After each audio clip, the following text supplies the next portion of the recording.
Look who I have. I have my beautiful Freya. Oh, she's my crazy dog. She's my crazy dog. She's just playing, guys. It's okay. Oh, she wants to go play with Sophie. Okay, so if you hear dog noises, she and Sophie are playing like right next to me. Okay, so just dog hair. Okay, Cambodia and Japan. And then test tomorrow. So let me move my big old head so that you can see what we're looking at. Okay, so Cambodia. This right here is China. Yeah. Down here we have Cambodia. Now at this time, the Khmer Empire is in charge. I've heard people say it a different way sometimes online. They say Khmer. I learned Khmer in college, so that's typically what I say. But the Khmer Empire is down here, okay, and then up here you have Japan. All right, okay. Look, the Khmer Empire, Cambodia, is on the maritime, the ocean Silk Road. So you have Silk Roads that do come down here, and then they come down here and come down here. Now, it's not near as used, all right, as the normal Silk Roads, but they are on the Silk Road and they are trading, especially with India. The Khmer Empire builds the coolest thing ever. It's so cool. Are you ready? I love this temple. It's just so cool. I have so many pictures to show you. It's called Angkor Wat. Angkor Wat. Okay. Originally, it was a temple built for Vishnu. Do you remember Vishnu? You better. Immediately in your head, Hindu preserver god should have popped in your head. Just like that. He's the blue one. Yeah? Vishnu, Hindu god. This temple is built for Vishnu over here. By Indians? No. By Cambodians. Why? Because Hinduism is spreading. It's going to spread.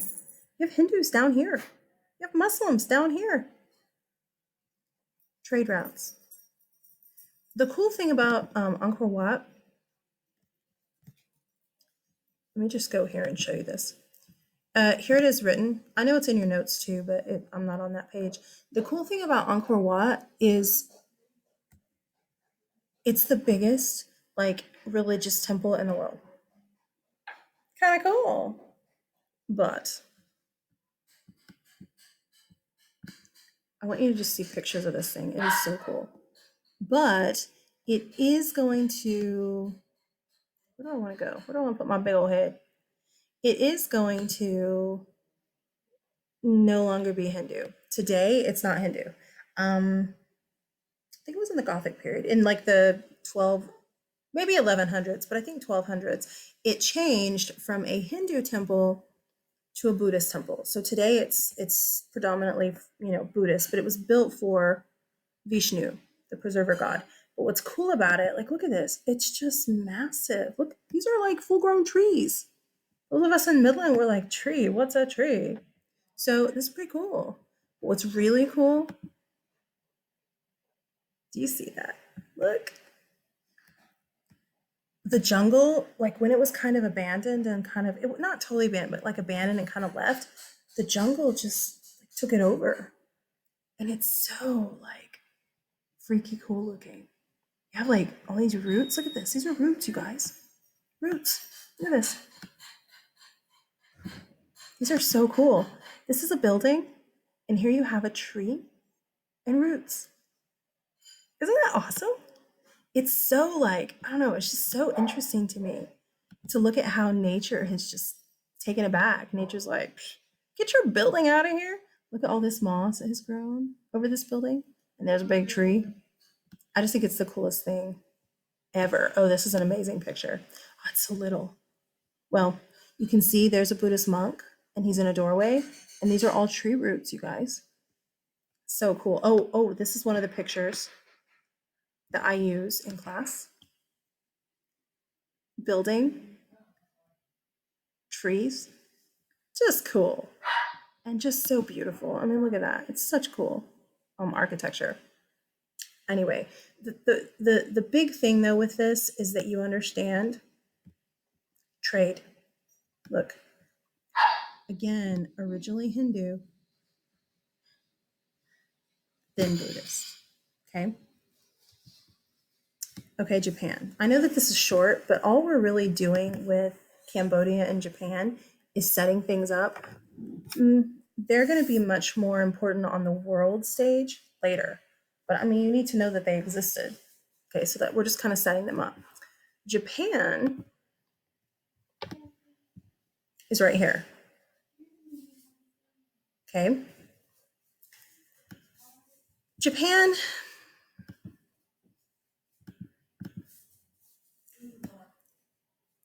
has a king. They have a theocratic monarchy. In fact, the first king, the first official king, I can't remember his name right now, but dang, I did a whole paper on him in college. But he declared himself to be a descendant of the goddess Amaterasu, and she's the sun goddess. So anyway, theocratic monarchy backed by the gods, backed by the religion.